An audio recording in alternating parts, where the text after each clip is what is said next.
अच्छा सर, एक सवाल यहाँ पर ये बन रहा है कि जिन म्यूचुअल फंड्स का रिटर्न अच्छा है लेकिन इन्फॉर्मेशन रेशियो जो है यहाँ पर वो कम है, उन पर क्या नज़रिया होना चाहिए यहाँ पर?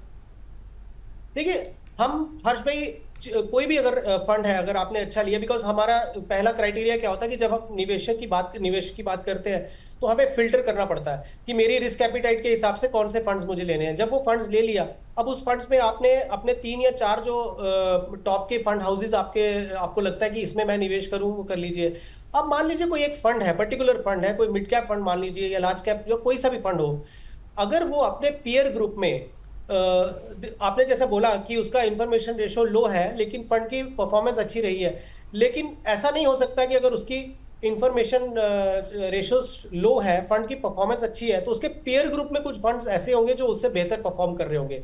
जी। तो आप ये देखिए, 3 साल का एक बहुत ही आइडियल सिनेरियो होता है कि अगर 3 साल तक अपने अपने फंड को ट्रैक किया और कंटिन्यूसली अंडर परफॉर्मेंस आ रही है पीयर ग्रुप में, फिर आप उस फंड को बदल दीजिए। लेकिन 6 महीने या 9 महीने के टाइम पीरियड को देखते हुए आप अपने फंड को चर्निंग ना करें तो ज्यादा बेहतर होगा। ठीक है, ज़्यादा चर्निंग की ज़रूरत नहीं है। देखिए, ज़्यादा चर्निंग से बहुत ज़्यादा वॉलेटिलिटी भी हो जाती है और कई बार तो आपको एक नुकसान भी झेलना पड़ सकता है। इस तरह की चीज़ें देखी गई हैं अमूमन।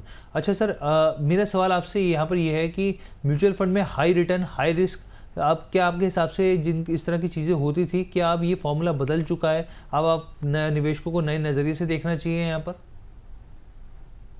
नहीं हर्ष भाई, देखिए, high high risk high return जो है वो बरकरार रहेगा। Because high risk high return का मतलब क्या हो गया? जैसे फॉर एग्जांपल, हम हाई रिस्क जोन में कौन से फंड्स को डालते हैं? हम फंड्स को डालते हैं micro cap funds, small cap funds या मिड कैप फंड्स, राइट? या मोमेंटम फंड्स। हम कई बार देखते हैं कि बहुत ही कॉन्सेंट्रेटेड कोई मोमेंटम फंड ले लिया हमने। अब यदि हम बोलें कि पिछले, जैसे 2021 या 2021 के बाद, जो कोविड के बाद एक रैली स्टार्ट हुई, उसमें मिड कैप और स्मॉल कैप फंड्स ने बहुत तेजी से परफॉर्म किया और बहुत ज्यादा पैसे का इनफ्लो भी देखा इन फंड्स ने। अब वहीं पे ही अगर आप देखेंगे, लार्ज कैप फंड्स की परफॉर्मेंस उतनी बुरी नहीं थी, लेकिन इनकी इतनी ज्यादा रिटर्न थी कि वो उनकी लार्ज कैप फंड्स की जो रिटर्न थी वो कहीं ना कहीं शैडो डाउन हो गई। और अब जो मार्केट गिरी उसके बाद अगर आप देखेंगे तो लार्ज कैप फंड्स ने ही इस वोलेटिलिटी को संभाला है। तो एंड ऑफ द डे हम ये नहीं बोल सकते हैं कि जो एक बेसिक स्ट्रक्चर होता है मार्केट का वो बदल गया। बिकॉज अब जब आप वोलेटिलिटी की टाइम देखते हैं या मार्केट की गिरावट को देखेंगे, तो large cap fund, which means कि लो रिस्क लो रिटर्न वाले फंड्स ने ही ऐसे परिस्थितियों को संभाला। तो इसलिए मैं आपको एक आपके माध्यम से दर्शकों को ये बोलना चाहूंगा कि जब इतनी इंफॉर्मेशन, इतने फंड्स, इतनी डायनामिक तरीके से मार्केट चल रही हो, आपके लिए एक बहुत इजी वे होता है अपने पोर्टफोलियो को बनाने का। एक कोर एंड सैटेलाइट अप्रोच होती है। कोर एंड सैटेलाइट अप्रोच ये हो गई कि आपके मान लीजिए 6 या 7 फंड हैं, उसमें 2 या 3 फंड्स आप ले लीजिए।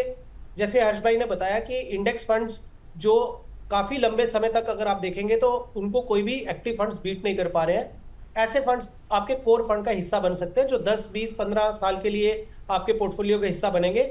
और जनरली अगर आप मेरे को बोलेंगे तो इसमें लार्ज कैप या निफ्टी 50 फंड या निफ्टी नेक्स्ट 50 जो होते हैं, इस तरह के फंड्स आप ले लीजिए। बिकॉज ये आपके जो लार्ज कैप फंड्स की जो एक अच्छी ऑल्टरनेटिव हो सकती है जो आपके पोर्टफोलियो में एज ए कोर का हिस्सा करें।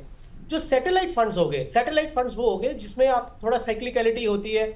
और स्मॉल कैप और मिड कैप फंड में फंड मैनेजर्स कुछ ऐसे आइडेंटिफाई करते हैं कंपनीज को, सेक्टर्स को, जो आने वाले समय में बहुत अच्छा परफॉर्मेंस दे देंगे। अगर आप फ्लेक्सी कैप फंड्स की बात देखें हर्ष भाई, तो फ्लेक्सी कैप फंड्स ने अपने बेंचमार्क को काफी हद तक बीट किया है एक लंबे समय के लिए।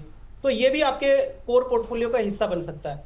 सैटेलाइट आप अपना, जैसे माइक्रो कैप हो गया या स्मॉल कैप या मिड कैप फंड्स हो गए, वो आपके पोर्टफोलियो का, या सेक्टर फंड्स हो गए या थीमेटिक फंड्स, ये सैटेलाइट पोर्टफोलियो का हिस्सा हो सकता है। तो इस तरीके से आप अपने पोर्टफोलियो को डिवाइड करें कि आधा पोर्टफोलियो आपका कोर हो गया जिसको आप छेड़ेंगे नहीं, आपने like fill it fit it forget it वाली स्ट्रेटजी अपनाए। और सैटेलाइट पोर्टफोलियो जो 2-3 फंड ऐसे हो जो आप 3 से 5 साल के बीच में रिव्यू करते जाएं और उनकी परफॉर्मेंस को देख के फिर आप उसको कंटिन्यू करें या चेंज करें, या अपने गोल के बेसिस पे आप उसको चेंज करें।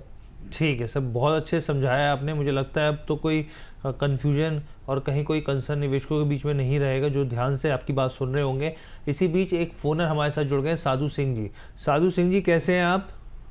हाँ सर, नमस्कार सर। नमस्कार साधु सिंह जी, कैसे हैं आप? सर मैं अच्छा हूँ, आप बताएं कैसे हैं? एकदम बढ़िया। कहाँ से बोल रहे हैं सर आप? सर मैं महेंद्रगढ़ डिस्ट्रिक्ट हरियाणा से बात कर रहा हूँ सर। अच्छा, हरियाणा से बात कर रहे हैं। अरे वाह सर, तो क्या करते हैं आप साधु जी? सर मैं तो अपना खुद का काम करता हूँ सर। अच्छा, किस चीज़ का? मैं ओपन नहीं कर पाऊंगा सर, सॉरी सर इसके लिए। कोई दिक्कत नहीं, कोई दिक्कत नहीं। अच्छा हाँ। ठीक है, तो मैं आप अपना एक सवाल पूछिए, हम लोग आपके फंड को हम लोग बता देंगे। आपका जो सवाल है वो हाँ। बताइए सर। सर मैं ये जुपिटर वैगन में मेरे 100 शेयर हैं, 600 के भाव से हैं सर। जी, नहीं आपका हाँ, और म्यूचुअल फंड पर सवाल है या फिर आपका शेयरों से जुड़ा सवाल है सर?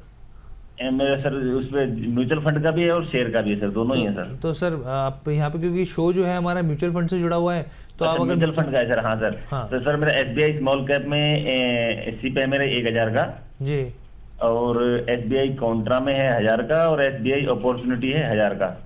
जी, 3000 का हाँ। टोटल निवेश है आपका ना एसआईपी के जरिए? टोटल 3000 कितने का। और वक्त व्यू से? है सर मेरा ये लगभग 1 साल हो गया। ठीक है। और क्या जानकारी है? कोई लमसम भी आपने कहीं निवेश किया है? नहीं, लमसम नहीं है सर मेरा, बाकी तो स्टॉक में है सर। अच्छा ठीक है। अब ये बताइए कि आप कुछ स्टेप अप करना चाह रहे हैं, ऐड ऑन करना चाह रहे हैं, हर साल कुछ बढ़ाना चाह एड रहे हैं? ऑन कुछ सर एक साल के बाद एड ऑन करूंगा सर। कितना % कर सकते हैं? लगभग सर 1000 रुपए दिनों में। हजार रुपए में। और क्या ये आप हर साल करेंगे या फिर मतलब ये आप आने वाले अगले साल में ही करेंगे बस? नहीं, हर 2 साल में स्टेप अप सर। हर 2 साल में आप यहाँ पे करेंगे, ठीक है। और आप कितने टाइम का नजरिया है आपका? ये 18 साल का सर। अच्छा ठीक है, 18 साल का। ये एक चीज़ और बताइए, ये एसबीआई को लेकर आप इतना बुलिश क्यों हैं? एसबीआई में कोई खास बात है आपको लगता है कि फंड्स में? एक विश्वास है सर अपना, कि मतलब सबसे पुराना बैंक है और विश्वास है। ठीक है सर, तो चलिए अब हम लोग आपके पोर्टफोलियो को एक बार हमने दिखाई दिया और सर भी सारी बात सुन ही रहे हैं। सर आपके हिसाब से जो सारी जानकारी निकल कर आई है, तो एक तो बताइए सर फंड कैसे हैं और क्या? अच्छा, तो साधु जी कुछ ऐसा भी है, कुछ कॉर्पस चाह रहे हो, कितना बड़ा चाह रहे हैं आप? कुछ ऐसा कुछ आपने सोचा है? नहीं, फंड का तो लगभग 50 लाख तक। 50 लाख तो 18 साल का आपका नजरिया है ना? हाँ सर, हाँ। ठीक है, ठीक है। सर आप कैसे देख रहे हैं इनके फंड के चयन को? क्या गुंजाइश है कुछ चेंज की? और जो है 50 लाख का इनका नजरिया, वो पूरा हो पाएगा, नहीं हो पाएगा? देखिए साधु जी, आपने क्योंकि अभी रिसेंटली बोला कि शुरू किया, हो सकता है आपके ये फंड्स की रिटर्न अभी नेगेटिव हो। एसबीआई कॉन्ट्रा और एसबीआई स्मॉल कैप मैं ये रिकमेंड करूंगा कि आप कंटिन्यू करिए, ये बहुत अच्छे फंड हैं। और इनकी अगर आप लॉन्ग टर्म रिटर्न देखेंगे तो आपकी लैंग्वेज में बोलूंगा कि बहुत ही लठमार परफॉर्मेंस है इन फंड्स की। तो आपको ये 2 फंड्स तो चेंज नहीं करने चाहिए। लेकिन अगर आप ये जो टैक्टिकल आपने कॉल लिया है एसबीआई एनर्जी अपॉर्चुनिटीज फंड, मैं आपको रिकमेंड करूंगा आप इसको एसबीआई कॉन्ट्रा में ही मर्ज कर देंगे तो भी कोई बुराई नहीं है। अगर आप एसबीआई के बाहर बिल्कुल नहीं जाना चाहते हैं तो एसबीआई का फ्लेक्सी कैप फंड ले लीजिए। और यदि आपको लगता है कि आपको कॉन्फिडेंस, जैसे बहुत अच्छी और भी कंपनीज हैं, यूटीआई है, आईसीआईसीआई है, एचडीएफसी है, आदित्य बिरला है, टाटा है, बहुत सारे फंड हाउसेज हैं जो इस तरह के फंड्स आपको देते हैं। आप क्योंकि नया शुरू कर रहे हैं तो मैं आपको थीमेटिक या सेक्टर फंड सजेस्ट नहीं करूंगा। इसलिए एसबीआई एनर्जी अपॉर्चुनिटी फंड की जगह पे या तो आप एसबीआई का ही फ्लेक्सी कैप ले लीजिए, या फिर किसी दूसरी कंपनी का, जैसे एचडीएफसी फ्लेक्सी कैप हो गया, टाटा फ्लेक्सी कैप हो गया, या यूटीआई का भी फंड्स हैं, यूटीआई का फ्लेक्सी कैप। सो इस तरीके से आप वो थोड़ा डाइवर्सिफाई करेंगे तो बेहतर है। और बात आपने बिल्कुल सही बोली कि एसबीआई इंडिया का one of the largest mutual fund है, तो एसबीआई के अगेंस्ट कुछ नहीं है, बट एक रूल ऑफ डाइवर्सिफिकेशन होता है कि आप थोड़ा डाइवर्सिफाई करके रखें। उसके माध्यम से हमने ये बोला कि आप थोड़ा डाइवर्सिफाई करें। आपने जो टारगेट बोला, अगर आप 5000 के सिप कर देते हैं और 18 साल तक रखते हैं, अगर मान लीजिए 15% का एक सीएजीआर मिलता है तो 50 लाख के आसपास का आपका कॉर्पस बन सकता है। ठीक है, बहुत अच्छे से मुझे लगता है साधु सिंह जी का जो सवाल होगा, जो चिंताएं होंगी, वो दूर हो गई होंगी यहाँ पे। सर एक चीज़ और बताइए, यहाँ पे निवेशक अपने पोर्टफोलियो में रिस्क का सही जांच को किस तरीके से कर सकते हैं, किस तरीके से आकलन कर सकते हैं? सही तरीका क्या है? कैसे वो जज करें कि भाई अब मुझे यहाँ पे देखना चाहिए, जज करना चाहिए कि क्या रिस्क है, कितना रिस्क है, कितना परसेंटेज है यहाँ पर? हर्ष भाई, अगर मैं टेक्निकल ना जाऊं, ठीक है, अगर क्योंकि मैं फॉर्मूले और इसके बेसिस पे ना करूं, हम एक आम निवेशक की तरह से, जो आपके अभी दर्शक भी देख भी रहे हैं, उनको मैं कंफ्यूज नहीं करना चाहता। मैं ये बोलूंगा कि आप फर्स्ट ऑफ ऑल 1 साल पीछे किस फंड ने रिटर्न दी वो देख के निवेश मत करिए। पहला ये हो गया। दूसरा, आप क्योंकि आपको ये भी देखना है कि आपके जो फंड्स हैं वो आपके गोल को मैच करते हैं कि नहीं करते हैं। मान लीजिए आपका मन करता है कि मैं एसबीआई स्मॉल कैप, क्योंकि जैसे साधु जी ने अभी लिया तो एसबीआई स्मॉल कैप उन्होंने लिया। मान लीजिए कि आपके दर्शक भी चाहते हैं कि मैं भी एसबीआई स्मॉल कैप में इन्वेस्ट करता हूं, लेकिन मुझे पैसा तो 2.5 साल में चाहिए, तो फिर वो उनके रिस्क एपिटाइट और उनके टाइम होराइजन को मैच नहीं करता है। अब यही अगर फंड किसी निवेशक है, उनका होराइजन 7 साल का या 10 साल का है या उसके ऊपर का है, तो फिर वो ले सकते हैं। तो अगर लेमन लैंग्वेज में और सिंपल तरीके से देखें तो आप जोखिम भरे फंड्स तब लीजिए जब आपका टाइम होराइजन 5-10 साल के ऊपर का हो। एक तो ये हो गया।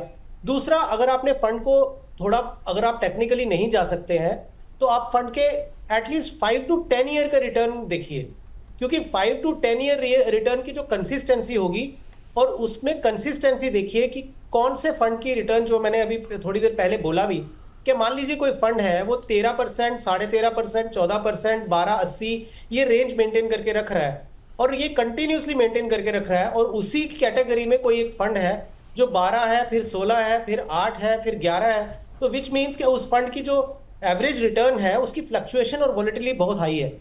ये एक बहुत सिंपल तरीका है, उसको आप देखिए कि कौन सा फंड की कंसिस्टेंसी ज्यादा है। आजकल सभी फंड्स का, हर्ष भाई, अगर आप देखेंगे एक साल मतलब बल्कि हफ्तों से शुरू हो जाता है कि एक हफ्ते का रिटर्न, एक महीने का, 6 महीने का, एक साल से लेके 10 से 15 साल तक का, और कुछ फंड्स का सिंस इंसेप्शन।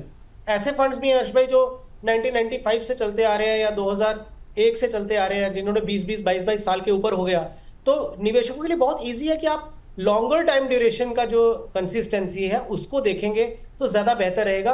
पिछले एक साल की रिटर्न को देख के आप ना करें, क्योंकि अभी आप देखेंगे एक साल की सबसे ज्यादा रिटर्न जो हो रही है वो बीच में बहुत सारे नैस्डैक फंड्स आ गए हैं जो यूएस बेस्ड फंड्स हैं। लेकिन आज क्या यूएस जब ऑल टाइम हाई मार्केट्स चल रही हैं उनकी, तो क्या हमें निवेश आज की तारीख में करना चाहिए? नहीं।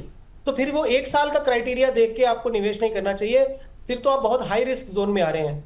इनफैक्ट वो फंड्स में करिए जो कंसिस्टेंसी मेंटेन की है, और थोड़ा बहुत अगर हर्ष भाई कोई एडवाइजर या कोई आपके बैंकर हैं उनकी अगर हेल्प ले लेंगे तो ज़्यादा बेहतर रहेगा, अगर खुद से फाइनेंशियल रेशियोज को देखना नहीं आता हो तो। नहीं आता, बिल्कुल सर। और इसी बीच हम लोग अपने व्यूअर्स को बताए थे कि अगर आपके मन में कोई सवाल है, शंका है, दुविधा है, हमारे साथ आप जुड़ना चाहते हैं तो वो नंबर आप नोट कर लीजिए। और लाइव स्ट्रीमिंग के दौरान तो हम लोग आपके साथ जुड़ते ही हैं। देखिए, समय शाम 4 बजे सोमवार से शुक्रवार है। 9354027995 ये नंबर आप नोट कर लीजिए। और अगर आप भी चाहते हैं कि आपका सवाल आपको स्क्रीन पर नज़र आए और दिग्गज एक्सपर्ट्स जो आपके सवाल का यहाँ पे जवाब देते हुए दिखें, तो आपको इस नंबर पे या फिर लाइव स्ट्रीमिंग के दौरान आप हमारा सवाल हमसे सवाल पूछ सकते हैं। अब सर, एक सवाल मेरा यहाँ पर ये भी है, क्योंकि व्यूअर्स के लगातार सवाल आए जा रहे हैं, तो इसी बीच हमें हेमंत पाल जी ने एक सवाल भेजा है। ये कह रहे हैं कि मैंने क्वांट स्मॉल कैप में 2 लाख, क्वांट मोमेंटम में 2 लाख, पराग पारक फ्लैक्सी कैप में 1.5 लाख, SBI कॉन्ट्रा में 1 लाख रुपए का लमसम निवेश किया है। अभी 1 लाख रुपए लगाने हैं, लंबी अवधि के लिए कोई फंड सजेस्ट कीजिए सर। देखिए, आप ही के जो फंड्स हैं अहमद भाई, जैसे आप पराग पारक फ्लेक्सी कैप में आपने 1.5 लाख लगाया है, कॉन्ट्रा में आपने 1 लाख लगाया है, इन 2 फंड्स में आप निवेश करिए, क्योंकि ये फंड्स का जो